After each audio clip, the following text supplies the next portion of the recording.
Well, we're going to get started. Thank you for joining us, and welcome to the College Admission Lab from Khan Lab School. I'm your host, Brennan Barnard. I'm the Director of College Counseling, and I am joined tonight by two special guests. First, our founder, Sal Khan. Sal is also the founder and CEO of Khan Academy and Schoolhouse.world and Khan World School, all nonprofits focused on making world-class, personalized mastery education accessible. He is also the author of the One World Schoolhouse, which he published in 2012, and that in which he outlined a bold vision for education. And more recently, Brave New Words, How AI Will Revolutionize Education and Why That's a Good Thing. Sal also holds 3 degrees from MIT and an MBA from Harvard Business School. Welcome, Sal. And we are also joined by another esteemed guest who is another MIT graduate and now Dean of Admissions and Student Financial Services at their alma mater, Stu Schmill. And Stu has a degree in mechanical engineering and has served the Institute in a variety of positions, including Director of Crew, Director of Parent, Student, and Young Alumni Programs in the MIT Alumni Association, Director of MIT's Educational Council, and for over 20 years, he has been, I guess, essentially the chief engineer of the Admission and Financial Aid Office. So welcome to you, Stu. Thanks, Brennan. So I would love for you, for those who are just joining us, please go into the chat and just share where you're zooming in from, and if you're a parent or student, and maybe what age your student is or what grade if you're a parent. That would be great. And while they do that, I would love for you each just to give us a brief overview of how you got to where you are. What was your journey to MIT and beyond? So Sal, why don't we start with you? Oh boy, I'll try to keep it brief. I was born and raised in New Orleans. I remember I had an uncle when I was 7 years old, and he was studying to be an engineer at University of New Orleans, and he was doing his calculus homework, and I remember being fascinated by it. And I said, "What is this?" He said, "It's calculus." And I said, "What do you need it for?" He said, "To become an engineer." I asked him what an engineer was, and I said, "Oh, then I want to become an engineer." And he said, "Well, you should go to MIT." It just got stuck in my head. And then, I went to a school that really didn't send a lot of folks out to Massachusetts, but it had stuck in my head. And the more that I learned about it, the more that I got excited about what the possibilities. And yeah, I luckily got in and luckily got really good financial aid, because I would not have been in a position to go without significant financial aid. My mom raised us by herself, and even then, tuition at the time was, I think, more than my mom made in a year. So that was a big deal, and MIT made a big dent in my life. I met my wife there. That's probably the biggest impact, and I went into software, but I could tell the whole story of Khan Academy, but then I go to business school, find myself at a hedge fund, find myself tutoring cousins. Before I know it, I'm tutoring a lot of cousins, writing software for them. And I'll say one last thing about the MIT connection. I remember in the late 90s, early 2000s, there were a lot of universities that were trying to. It was obvious even then that the internet could be a place to scale education, but a lot of universities were essentially trying to monetize this. They were, charging a lot for online degrees, et cetera, et cetera. And I remember it was in 1999 or 2000 or 2001, I forget the year, that MIT announced OpenCourseWare, where they just said, like, on principle, we're gonna give away all of this valuable material. In fact, MIT did it on their dime. They were spending money in order to give it away for free. And at the time, I didn't think my life was going to go in a similar direction, but I remember being very proud of the school, because a lot of schools try to teach ethics, but it's really powerful for them to put their money where their mouth is, so to speak. And I remember when Khan Academy started to really get off the ground, and I was thinking what I would want it to become, I was really inspired by MIT and the stand that MIT took, and it had no small impact on me. Also, trying to make deciding to make Khan Academy free and not for profit. That's great, man. It paid dividends. Stu, how about you? How'd you get to where you are? Well, I got to where I am now quite roundabout, I would say. I grew up in New York City, in Queens, and my parents did not go to college. And before college, I had never visited any schools and hadn't really thought that much about any kind of like college search. I just was good in math. I suppose the one college I was conscious of was Queens College, which I was taking a math class at during my senior year of high school. But I applied to 3 schools, figuring I would go to the State University at Stony Brook, which was a little bit down the road. But then somehow got into MIT, and also would not have been able to go without the financial aid that I received at the time. And so I figured, okay, I got into MIT. I was going to take advantage of that. I did.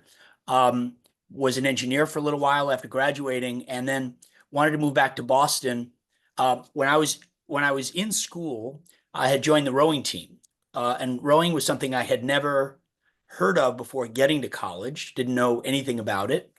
But I joined, somebody just kind of dragged me down to the boathouse during orientation week, and I liked it. And then eventually, that was my way back to MIT. So I was an engineer living in Detroit, wanted to move back to Boston, and an opening to coach the rowing team came up, and I decided to take it, figuring I would do it for a year while getting an engineering degree. Found I really liked coaching and teaching. And so I kept at it and wound up coaching for 13 years at MIT, and then moved into administration, worked doing fundraising for a few years in the Alumni Association, and then came to admissions a little more than 20 years ago. And so very kind of roundabout, like not planned. It only kind of makes sense when you look back on it. But essentially, I've just tried to find interesting things to do that I've liked, and that has turned out to do well for me. Well, and you've done them pretty well because you're being humble, because you won the Coach of the Year when you were coaching crew as well. Yeah, we had some down years. We had some good years. Some good guys in that boat that where I won that award. But yeah, thanks. Well, so I want to start with you, and I'm going to invite the people who are attending to put some questions in the Q&A, and we had a number come in through registration. And there were some themes in them, and we'll get to some of them tonight. But one of them was this idea of, how do I stand out in admission? And I'm sure you hear this a lot. And you and I have talked about this, about kind of what makes there's competitive applicants, and you have a lot of competitive applicants in your applicant pool at MIT, as do many highly selective schools. But what makes a compelling applicant? Yeah. So Brennan, it's a really good question. It is kind of like the $64,000 question. Of all, we do have a lot of really talented students who apply to MIT, and we have to pick a small number of them. So how do we do that? And so students are thinking about, well, what is the secret thing that I need to do to be in that pile? And I'm a little troubled by the fact that we've come to this, because what I think students should be doing is not trying to make themselves the best applicant that they can be, but what they should be trying to do is be the best student and person and citizen and community member that they can be, and let the application take care of itself. So I think if students were to think about pursuing their interests with as much energy and enthusiasm as they can, whatever those interests are, challenging themselves in school, but in appropriate ways, not in excessive ways. Sometimes students think that more is better, and more is definitely not better. It's quality over quantity. So if students can make decisions for themselves for what's best for their personal growth and enjoyment, and for their ability to be a good family member and classmate and community member, they should make those kinds of decisions as to what's best for their lives, and then let the application take care of themselves.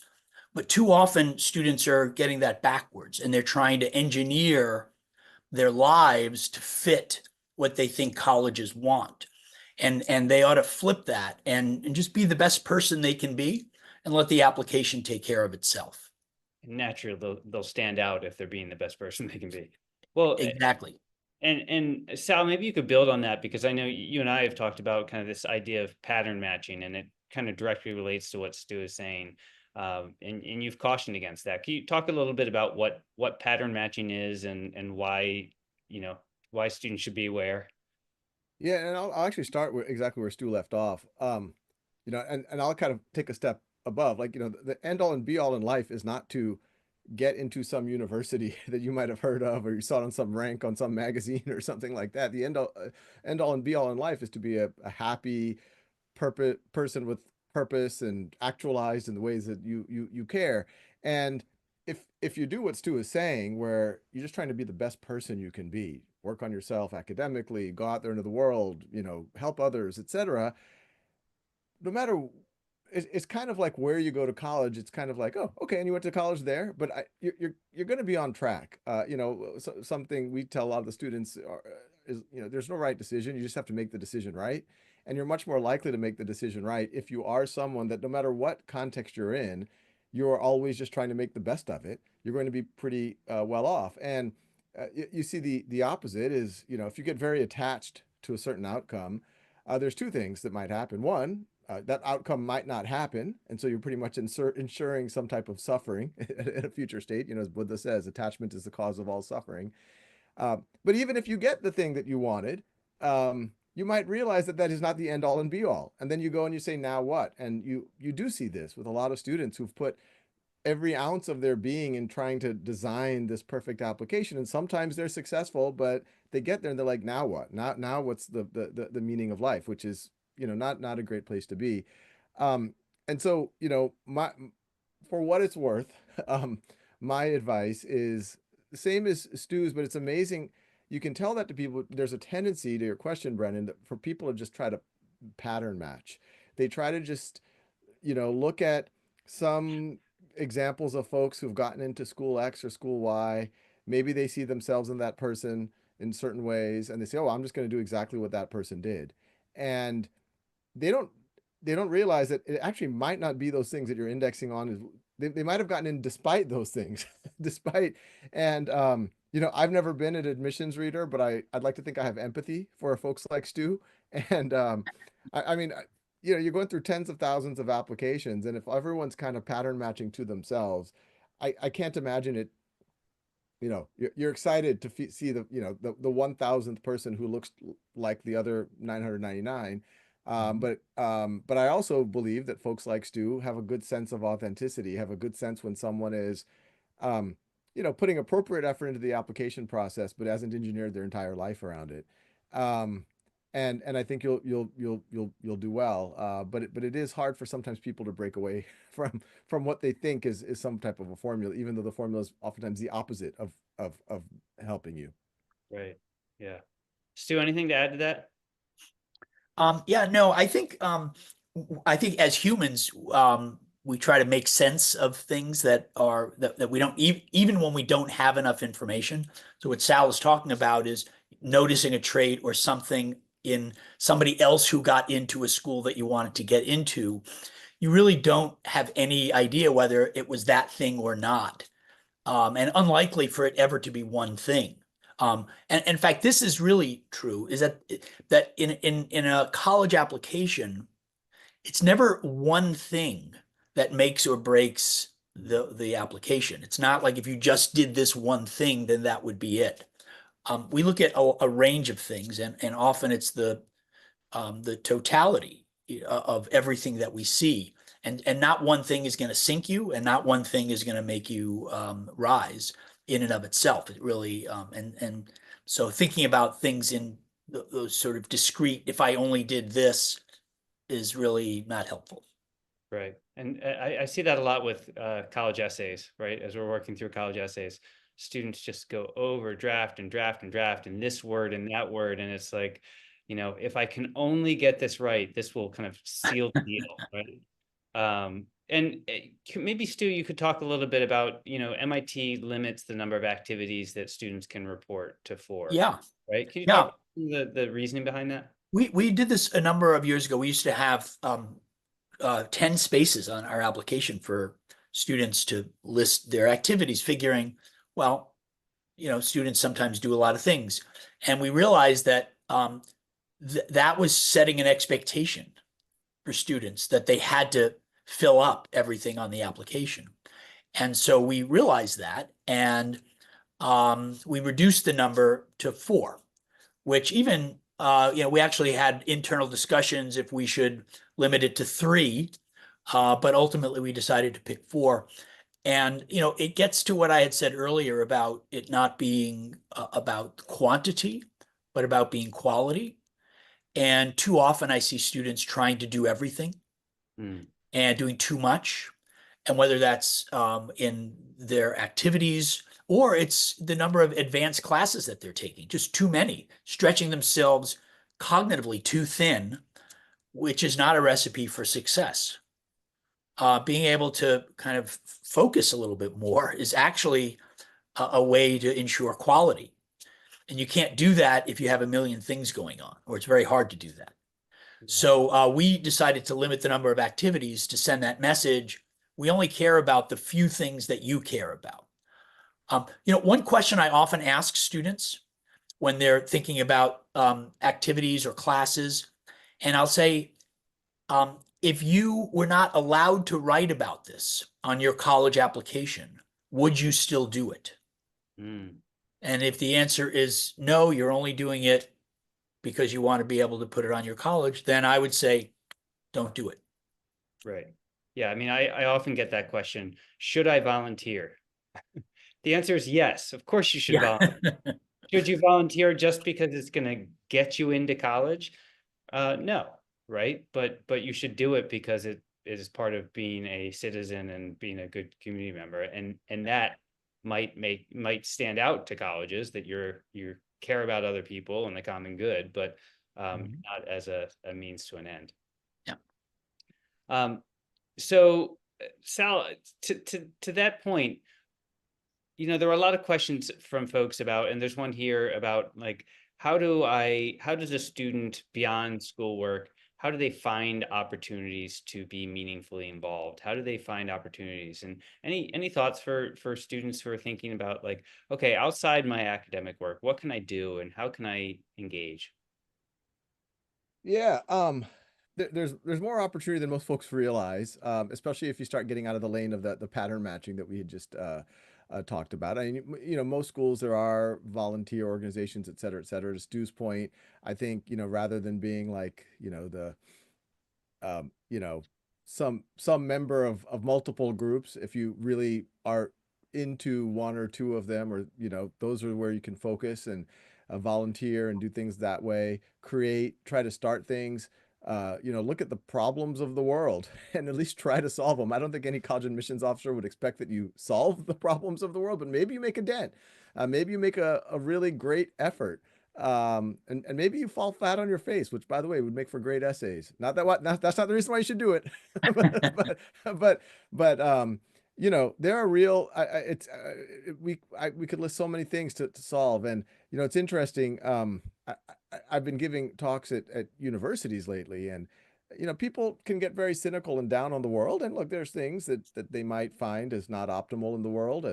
We all could point out things, but I remind young people that those are all opportunities, and there's no generation, I think, in world history that has more resources to make a dent than ever before, to Mm, publish themselves, to create things that before would have cost millions of dollars. You can now create from your bedroom. It doesn't have to be AI, but you could leverage AI. You could leverage so many things. I'll do a shameless plug for one of our sister organizations, Schoolhouse.world. It's a place where you can go and tutor other folks across multiple things and even enrichment things. And we're shortly going to have something where you can engage in dialogue with students on really sensitive issues, but do it in a respectful, constructive way. Those are things, I know MIT, other great universities care about these things, and it's a way that you don't have to be bound by your local geography. And in our pilot, we had some American students talking with some Chinese students about free speech. This is something that you can, anyone listening can engage in. You can Mm. volunteer. You can teach kids in India or England or be taught by them. So, you've never had more opportunity than you do now. And go out. The number of times I get someone's parent emailing me and saying, "Hey, can you look for an internship?" I kind of just, honestly, I just kind of throw those away. Reach out to people like as a student. If you want it, you go get it and be prepared to be rejected 100 times. And maybe something will turn up. But just go put yourself out there in the world, and if you do it with resilience, something might turn up. Yeah, that's a great point. And to that point, Stu, what kind of role does character have in admission on a larger scale? Yeah, an important one. One of the things that we're doing, we're admitting not just academics to our community, but we're admitting or inviting students, people, humans to come and join our community. And one of the reasons I think that we, or at least those of us at MIT, treasure our time on our campus, which also happens on every other campus as well, it's because of the human community that exists. It's not just about the academic output. And in fact, you talk with any college student, that's what they'll tell you they treasure the most, is the community, the classmates they have. And so given that's true, the admissions process, we are looking for students who are going to be good community members. Hmm. And so character matters. Being a good person, being a good citizen, helping your classmates, and being thoughtful, kind, caring, and ethical. Those are important traits, and we pay attention to it. Right.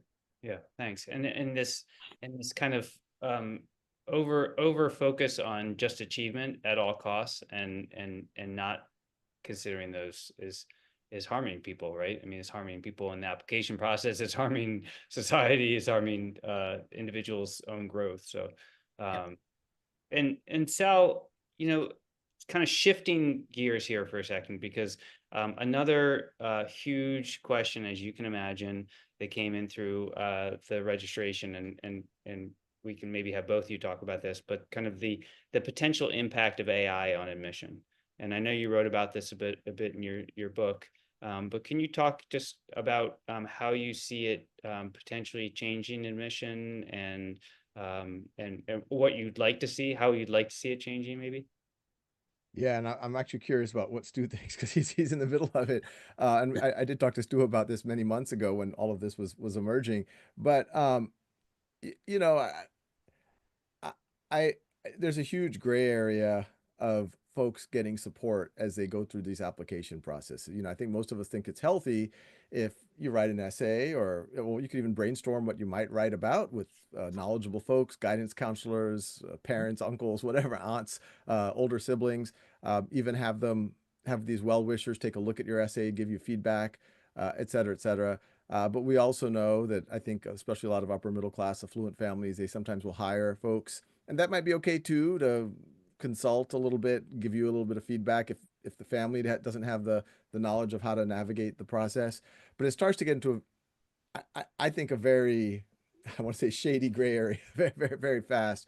And I think AI has put a spotlight on this, and not just in this domain, but in many others, because um, it can actually be a powerful utility in terms of, well, it can be used constructively or it can give you feedback. And we have some activities on Khan Academy, on Conmigo, that will give you ethical feedback on how you can tighten up your essays or make it stronger. But obviously there's an extreme where it's unethical, where it's just doing it for you.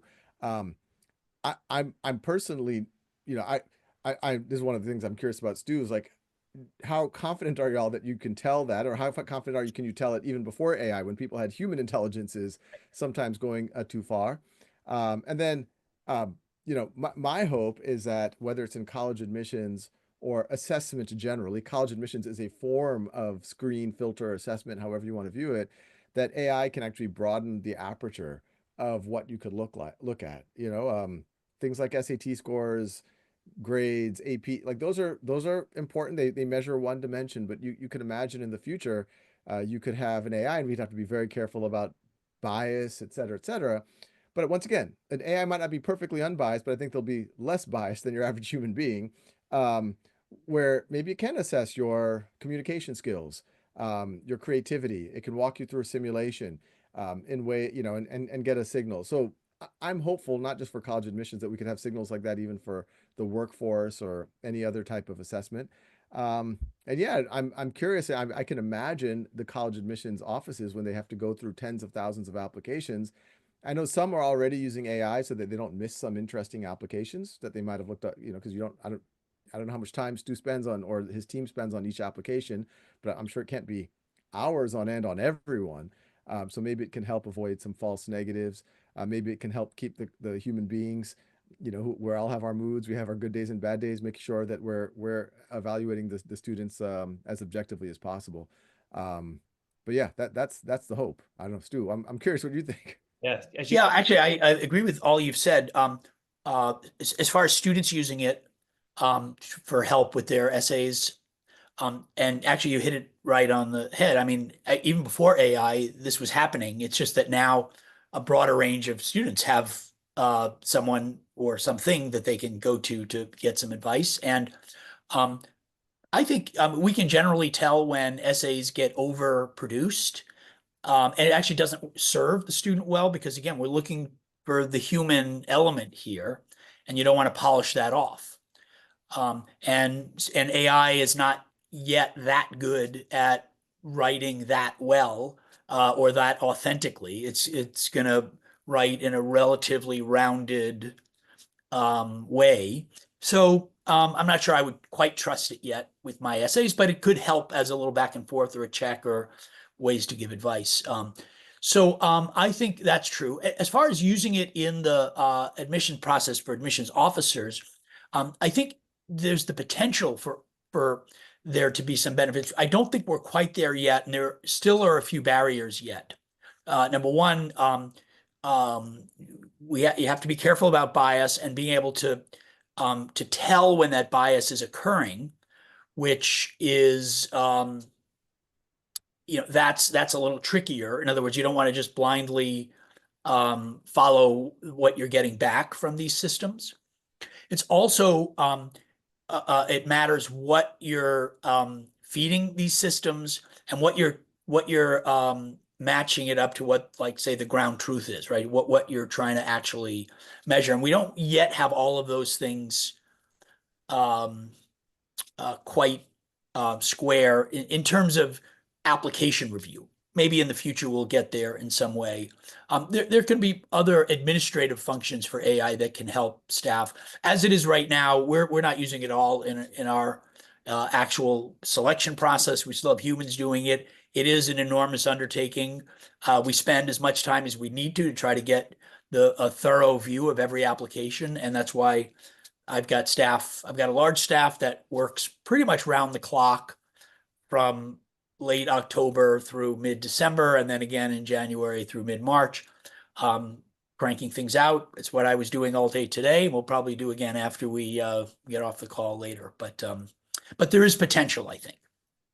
Yeah, and just to maybe even take out some of the administrative tasks or some of the front end stuff so that the time is saved to do that meaningful reading of that.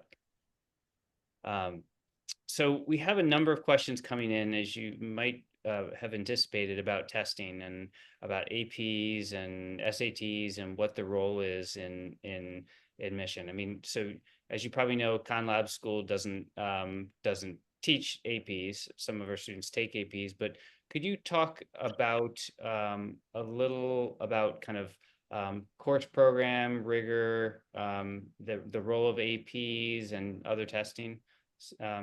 Stu? Sure. Yeah. Well, first of all, I know that Khan Lab School doesn't teach them directly, but it hasn't hindered us from admitting great students from the school. So we are sensitive to what the offerings are at schools around the world, certainly, and we evaluate students in the context of where they learn. So that's an important thing for everybody to know. Yeah, testing, I think, has gotten a lot of heightened questions lately because when the pandemic hit, standardized tests were really not available broadly, and most every school, including MIT, had to stop requiring tests, the SAT or the ACT, and even the AP tests, which they had to move online and got shortened, and there were the questions around those during those years. We have since moved back to requiring the SAT or the ACT, as have some number of other schools, but many schools haven't. And for us, tests are a way, one of many, for us to try to assess, figure out whether or not a student is going to be ready to jump into our curriculum and succeed. Because what those tests actually do test things, math in particular, but also on the reading and writing side. But for us, the math tends to be a little bit more salient and predictive, just given our although we have a balanced education, it's a little more centered on math and science at MIT. But those tests do actually assess knowledge and familiarity with the modules that you need to know before you jump into our curriculum.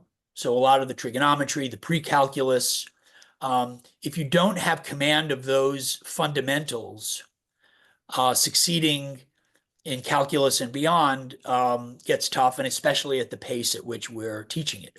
So those tests actually give us some useful information. They are not the be-all and end-all.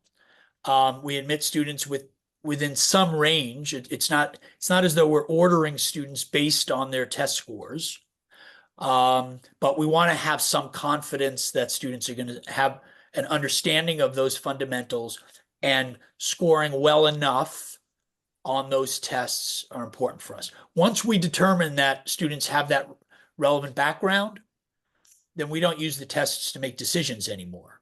We make decisions on all of the other things that we do, all of the human things, the personality and characteristics that students will bring. So testing is important, but it is not the be all and end all. Thanks. And Sal, maybe you could build on it and kind of frame the idea of testing within a mastery-based system. Yeah, mastery-based learning, and I didn't come up with a word, predates me. I mean, Benjamin Bloom kind of made it more famous in the 80s. It's really just a very basic idea that if you don't know something well yet, you should have the opportunity and the incentive to keep learning it. That's why at KLS, one of the principles is like, okay, maybe you got, we could call it approaching mastery or call it a B in a traditional letter grade in Algebra 1. But if eventually you have the opportunity and incentive to learn, and especially if you master Algebra 2, then you're Algebra 1. And it's almost silly, I think, in a lot of places where you could have a B in Algebra 1 and have an A in Algebra 2. That makes no sense. You're Algebra 1. So that second A should trump the first one. And so that's the principle of mastery learning. And that's one of the things that, when we started the school, we said, hey, we want to show that this can be done. And standardized tests in a way are very much in line with that, especially tests like the SAT. I write in actually both of my books, a lot of people don't like standardized tests. And I always ask, which part do you not like, the standardized part or the testing part? And it's usually, no, you need something a standardized measure. You need some forms of measure. I think what most people have trouble, and I agree with here, is that it can only measure certain things that could correlate, but we all are much more than our test scores. And I think the way Stu described it is exactly right. Those test scores do correlate to some degree with preparedness, et cetera, but beyond a certain threshold or correlation, that's not what's going to make a big difference in anything, whether it's college admissions or et cetera. Similar AP exams, those are, good experiences. At KLS, we don't formally teach, quote, AP courses, but we encourage students, if they want to go through that process, that can be a very positive process of studying, preparing, and then it's in a mastery-based world, it can be a very powerful signal to third parties, especially if you have as what you've done, and that's where we've seen success. So definitely not, just to plus to what Stu says is that, the testing I think can be a good thing. And it's interesting because just as Stu said, like for your extracurriculars, you should do what you care about, and then it'll just appear on college. And we at KLS, we're trying to take the same attitude towards academics, and we do see that with our students. Our students are, for the most part, learning for learning's sake, not for grade's sake. And then when they have to take the assessments, they do great, and many of them find it fun. They're like, "Oh, this is interesting. This is like an adventure that I can go on. Let me take this." And I think if you have that view of these things, it can be quite good. I do have a bit of a question for Stu on this one, because this is something that I hear a lot in families, even in my own friend circle. Uh, Especially in the broader school, especially in a place like Silicon Valley. I also hear this in New York and other places, similar communities, that people feel so much pressure towards perfection. Um, they meet the kids with near perfect ACTs. They took 10 APs, they got fives on all of them, and they got rejected from MIT. Or, um, wow, how if I got a B in algebra one, I'm my life is over. I'm gonna give up. I'm never gonna amount to anything, type of thing. I remind folks that I don't think that that's the case, and ideally there's ways to more than make up for that. But I'm curious how you view it. I mean, what message would you give to? There's some kid listening right now who's on the verge of getting a B in a class and is experiencing too much stress and anxiety over it, and thinks Yep. that he'll never go to MIT. And I'll ask a second question related to that. I also hear people say, "Oh, you're from Louisiana. Maybe we should leave Silicon Valley and go to Louisiana because it's less competitive to get into MIT from there." If you could speak to that one, I'm also curious. Yeah. So first of all, it pains me when I hear a student thinking getting a B in a class is like a failure. I Mm, mean, because that's kind of that's nuts. A B is not a failing grade, at least the last time I checked. And um, yeah, we don't expect anybody to be perfect, first of all. And in fact, you said it. There are students with perfect scores, 10 or more APs, who don't get in. And we admit students without perfect scores that don't have APs and don't have perfect grades. So for those two things to be true, I think people have the wrong model in their head for what they need to do to get into a college like MIT. And we talked about this a little bit more earlier on, was, be careful about what you think. You see somebody with all this perfect stuff not getting in, and if you immediately think, oh, I have to do more, that is the wrong way to think. It is not about that, because there's nobody perfect here. And so the other thing about this is, um, and actually, Sal, you said this earlier, don't make getting into MIT or a place like MIT the goal. Just do the best you can, and that'll be fine. I mean, I have, my kids didn't have all A's. I mean, my daughter didn't get into the college she wanted to go to originally, then eventually went to a college that she had never heard of before she started her whole process, and it was all great and fine. So um, I think what we are considering success is, I think, can get out of hand. I Just to your question around, yeah, if I'm in Silicon Valley, should I move to Louisiana? Well, you should actually, because the restaurants are really pretty phenomenal down there. I don't know if you've had the food, but it's actually I grew up there. No, I know well, you that's grew why. up there, yes, but I just in general, and I just actually was there this past weekend, and so it's actually not a bad place to be. But none of that is going to actually help or hurt your chances of getting into a place like MIT. What we do, we look for what a student's opportunities have been, and then how they did with those opportunities. And opportunities vary no matter where you are. And so it's not really about where you're from, it's what you've done with the opportunities that come from where you are. People sometimes ask me, like, it's clear to me if I applied to MIT again with the credentials I had, many years ago, I would not get into MIT. But I might well be a very different person if I grew up today rather than 40 years ago. And because we're all products of the environment that we are growing up in. And so, you can't pin success in this area, based solely on that context. It's really all about what you've done with where you're at. Well, And just and to go ahead, Sal. there's one follow because I know this is where a lot of people's brains are. Like even if just if you imagine like the two applicants that are every way identical. They're both from the same region. They're but one applicant's, if you just look at their scores, Mhm. grades, etc., they're higher. They're more perfect, let's say.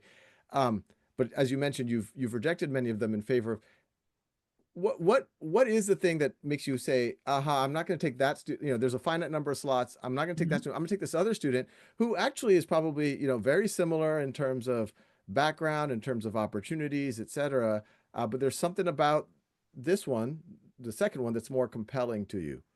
Yeah, I think a lot of it has to do with just fit and match with our community. And at MIT, where a lot of this, a lot of diversity of the way students approach MIT, but there are some commonalities. Number one, there's a certain sense of hands-on, jumping in and wanting to actually get in and solve problems, and some bit of fearlessness around taking risks, not being afraid to take risk, academic risks. I don't mean personal safety. I mean academic risks. Um, and a sense that they really want to make some impact on the world, and whether that's the world right in front of them in their community or the broader world. Students who want to actually make some kind of impact. So you take all of those things sort of wrapped up together, and I just kind of condensed it all here.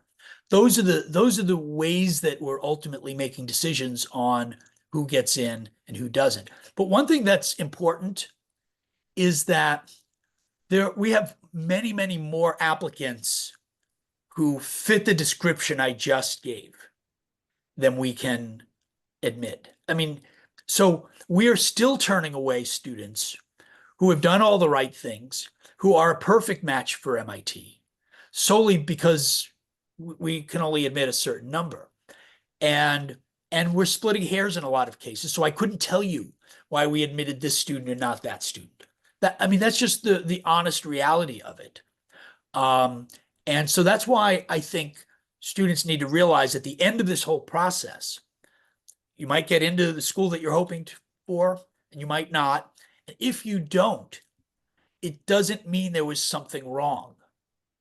It just means that there's limited space in that for that school. You may have done everything exactly as well as you could have.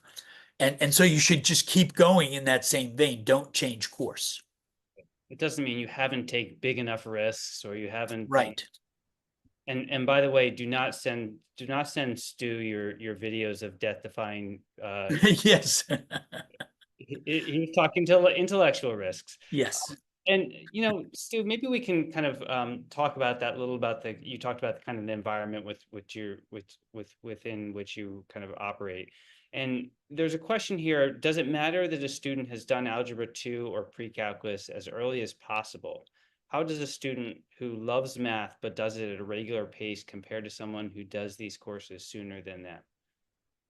This whole Um, sort of students working at their own pace and how that plays into things.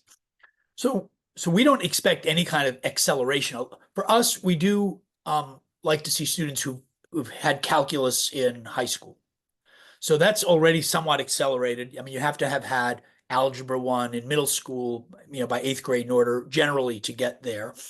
Although every student is on some different pace, right? So some students appropriately are able to accelerate faster and some not. For us, we don't make those judgments. So the fact that a student gets to a certain level of math earlier than another is not part of our zone of calculation. We just want to make sure that every student has had the fundamentals so they are ready to jump into our curriculum and succeed there.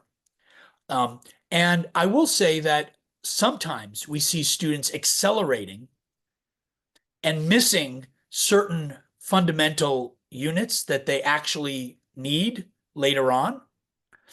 In this race to accelerate, sometimes students will either try to double up on math or they'll take some extra math in the summer somewhere, and they actually miss some important fundamentals. So it's not always in your advantage to accelerate forward, because if you're not demonstrating mastery and you're just rushing through, it's not going to help you. It's really not going to help you, and that's going to show up later. Right.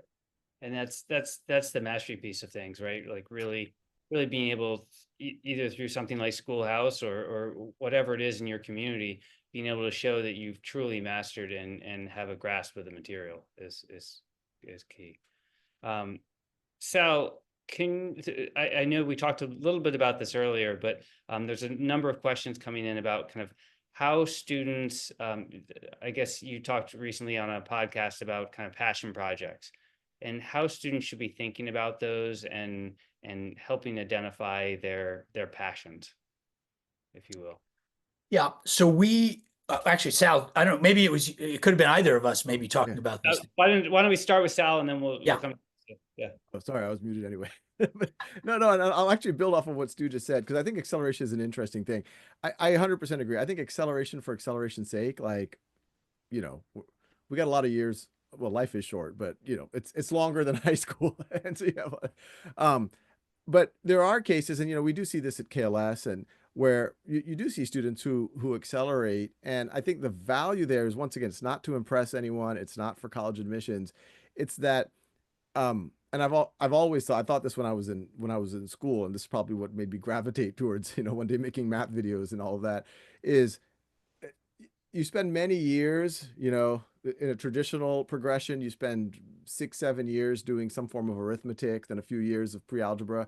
And then high school tends to be a very intense, you know, algebra 2, geometry, pre-calculus, trig, you know, calculus. And then, you know, while you're doing the trig and the calculus, you're also doing physics and chemistry, and you're applying to college. And, you know, and the world is saying, hey, just follow your passions. But you're like, I have no time for passions because I have a million things to do right now. And so the reason why, you know, I advise, you know, kids I know in my family, kids at KLS, where a healthy form of acceleration, the form that Stu is, you know, where you have a strong foundation, can be valuable, is if it can build a cushion for you so that you have more time and space later on. And so, you know, one of the things that I've seen for some of the KLS students that have, I thought, had a very healthy experience and were accelerated, you know, by junior, senior year, they weren't overloaded with academics at that point.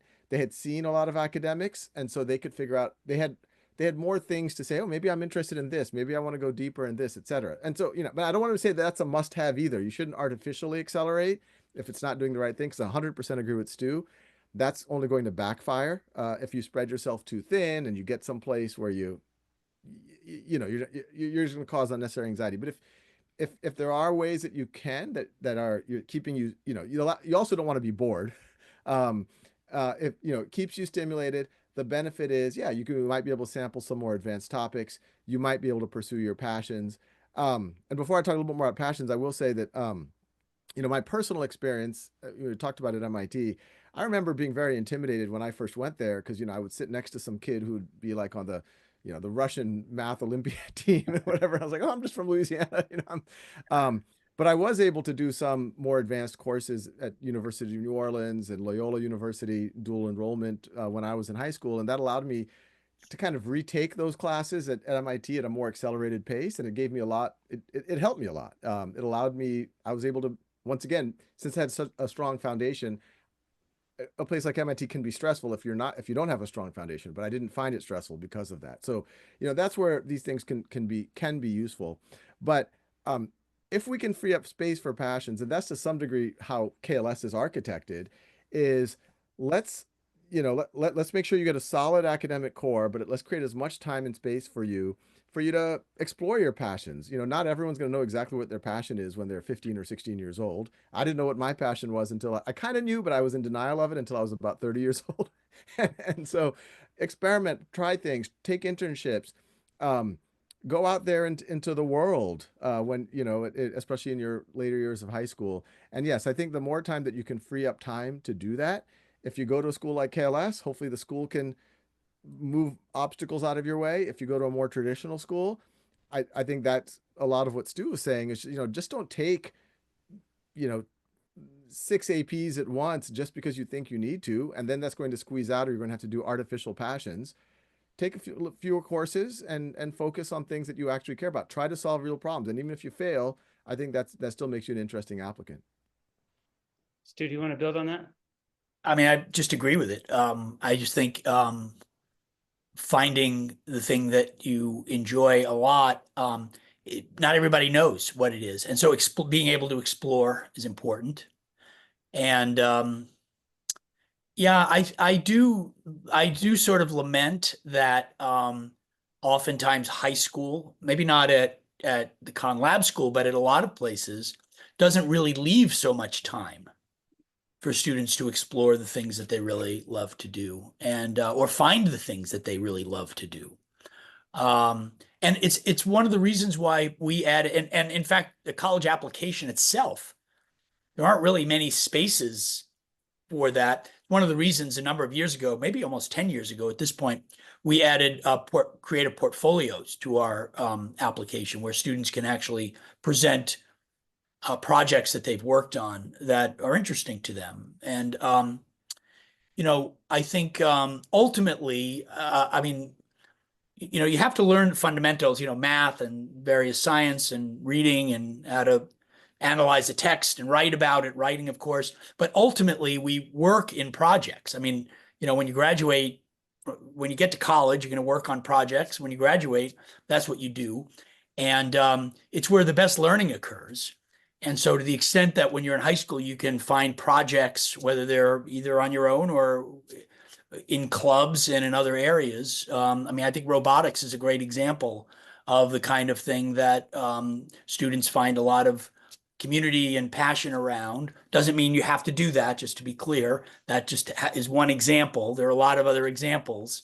Stu, you're like the Federal Reserve Chairman. Every word you say is going to be analyzed. And Yeah. We have a lot more people doing robotics starting tomorrow. But those kinds of projects they really synthesize the foundational learning that you do in ways that allow you to really use it. And so I think that they can be they're important for people to do. Thanks. Can we dig into that a little more? Because there was a question here, and I think it's been increasingly kind of in the air around college admission about independent research projects. And Yeah. the question is that, is it becoming so common that it's no longer unique? And how do you evaluate what might be distinctive in research? Can you talk a little bit about that stuff? Yeah. It gets back to this, what we were talking about earlier, that if you couldn't write about it on your college application, would you still do it? Because, doing research in a lab with a faculty member is a great thing to do. Terrific. Wonderful.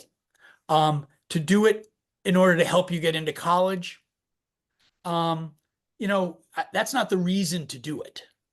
And it is true that what's happening these days is there are a lot more companies that are monetizing this, right? They're sort of preying on student and parent anxiety around college.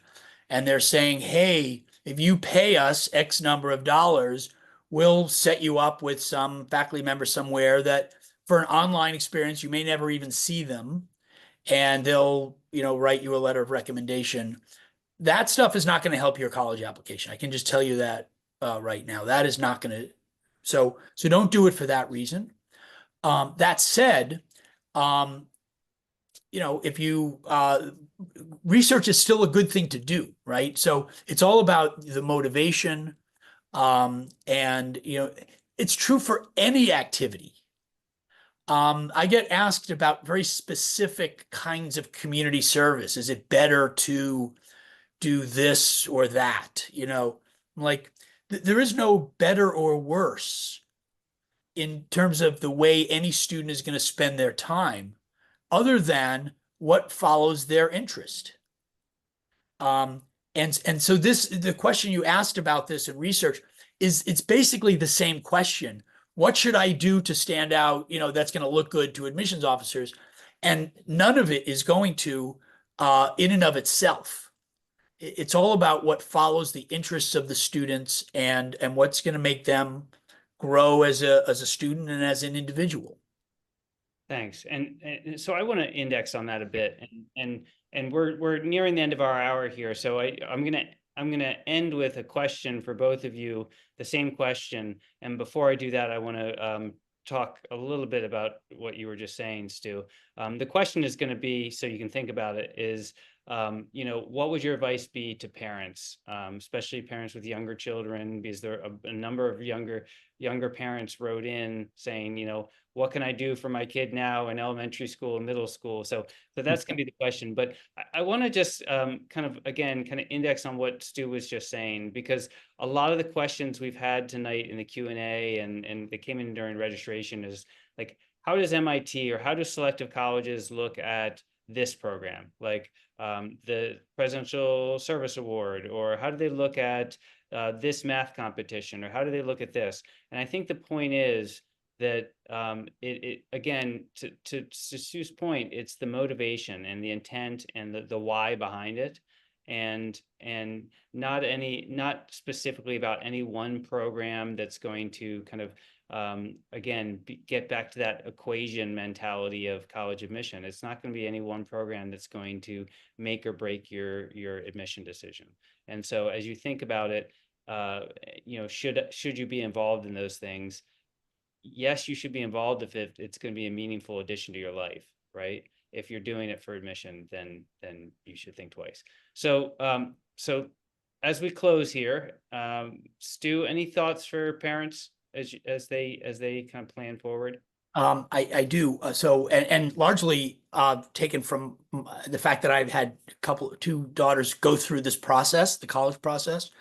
And number one, remember that your kids really pick up on your signals quite strongly. So I remember like my daughters both did robotics, and I was excited about it.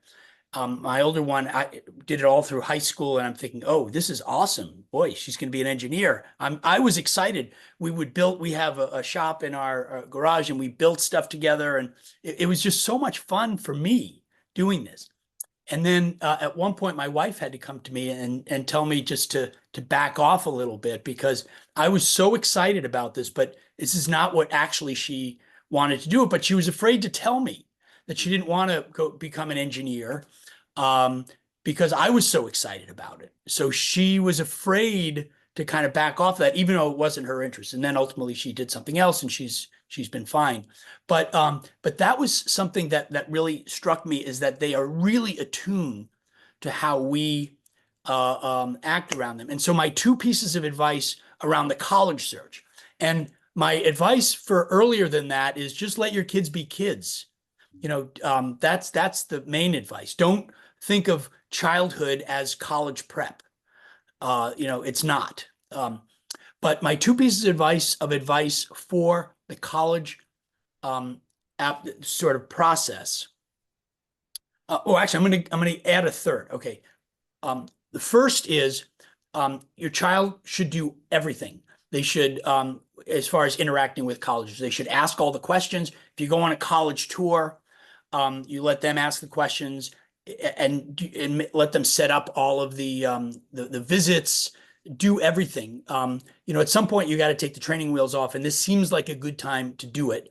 And so if a question doesn't get asked, it doesn't get asked. But your child should do everything. Number two, the parent's main job is to expand the mind of your child into all of the different opportunities that exist out there. There are hundreds, if not more, colleges that are phenomenal places. and your kids won't have heard of them. So it's your job as the parent to expand their minds as to where they could possibly study and what they can study. That's like that's your main job. It's not to make sure they don't over narrow themselves. And then the last thing is to celebrate whatever happens. Are they going to get into some schools? They're not going to get into others. And your job is just to celebrate what happens. And that's really the main thing. And to celebrate them equally. I would say decisions come back again to your point of what we kind of the messages we send. When we get overly excited about one school and not as excited about the other, when the decision comes in favorably, they pick up on that. They pick up on that, yes. Thank you, Stu. Sal, why don't you bring us home here? Yeah, no, look, whenever I start giving advice, I always like, who am I? Who am I? But and look, I am a parent. My kids are a little bit younger. My oldest is starting to get into the zone, so I do find myself doing a little bit of what Stu just described, projection onto him, and I think we all want our children to have at least the experiences we had, or maybe even better experiences that we had, but I try to remind myself continuously that uh, it's all about it's all about them being super well grounded and being in a good place and finding their meaning. Because even when I was at MIT and I had a wonderful experience there, I'm one of the alums that sing its praises wherever I can.